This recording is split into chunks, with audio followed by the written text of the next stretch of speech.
안녕하세요. 3분 만에 듣는 시시콜콜한 자동차 썰 3분 카썰입니다. 우리에게도 익숙한 포뮬러1은 세계 최정상급 모터스포츠 대회 중 하나입니다. 경주장에서 가장 빠르게 달리기 위해 만들어진 포뮬러1 머신들의 날렵한 자태와 천지를 울리는 배기음은 자동차 매니아들의 심금을 울리기에 충분한데요. 포뮬러1 머신의 핵심 특징을 살린 로드카, 즉 일반 도로를 달릴 수 있는 승용차를 만드는 시도는 여러 번 있었습니다. 최근에 잘 알려진 에스턴 마틴 발키리나 메르세데스 AMG 프로젝트 1도 포뮬러1 로드카를 목표로 개발 중입니다. 하지만 거의 30년 전 포뮬러1을 도로 위로 옮겨놓는 구상을 가장 먼저 실현한 차가 있는데요. 바로 영국의 슈퍼카 회사 맥라렌이 1992년 내놓은 맥라렌 F1입니다. 과거 맥라렌은 포뮬러1을 비롯한 여러 레이스에 출전하고 다른 자동차 회사의 설계 외주를 맡아 진행했지만 일반 도로용 자동차를 직접 생산하는 데에는 별로 관심이 없었습니다. 그런 맥라렌에서 당시 선임 엔지니어로 일하고 있던 사람은 오늘날까지도 천재 레이스카 설계자 중 한 명으로 꼽히는 고든 머레이였습니다. 그는 오래전부터 포뮬러1의 설계를 바탕으로 한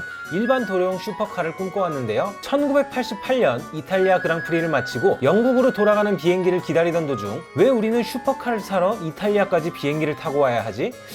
우리가 직접 만들어 볼까? 라는 생각을 하게 됩니다. 머레이는 그 자리에서 포뮬러1처럼 V12 엔진을 미드식 구조로 배치한 경량 차체와 차체 중앙에 운전석을 설치한 슈퍼카의 아이디어 스케치를 그려 당시 맥라렌 팀 오너였던 론 데니스에게 보여줬고, 론 데니스가 이 아이디어를 승인하면서 맥라렌의 첫 슈퍼카 개발 계획이 시작됩니다. 고든 머레이는 키트카를 시작으로 맥라렌 F1의 프로토타입을 다듬어 나갔습니다. 당시 맥라렌 팀의 엔진을 공급하던 혼다에게 엔진 개발을 요청했지만 혼다는 양산차용 V12 엔진을 개발해본 경험이 없어 이를 거절했고, 결국 최종 양산형에는 BMW 850CSI의 엔진을 바탕으로 한 6.1L 12기통 엔진이 탑재됐습니다. 이 엔진은 자연흡기 방식인데도 최고 출력 627마력, 최대 토크 66.3kgm를 발휘해 당시 양산차 중에서는 최고 수준의 성능을 냈습니다. 맥라렌 F1은 여러모로 엄청난 혁신을 이뤄낸 차였는데요. 고든 머레이는 당시 자동차에 거의 쓰이지 않았던 카본 파이버, 마그네슘 등 신소재를 적극 사용하고 볼트 하나까지도 전용 규격으로 설계해 1138kg의 공차 중량을 달성했습니다.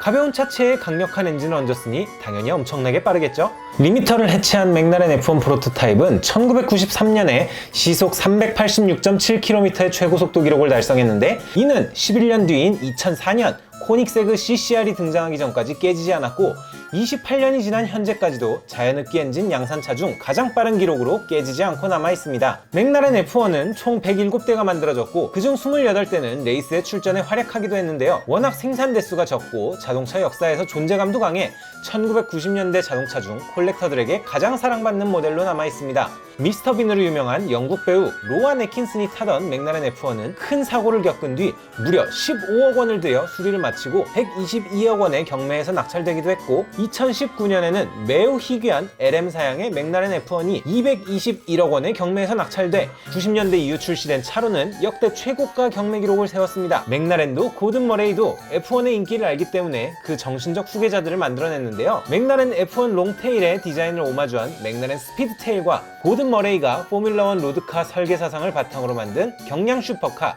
T52 그 주인공들입니다. 출시된 지 30년 가까이 지난 뒤에도 여전히 전설로 회자되는 맥라렌 F1의 인기를 실감할 수 있는 대목입니다.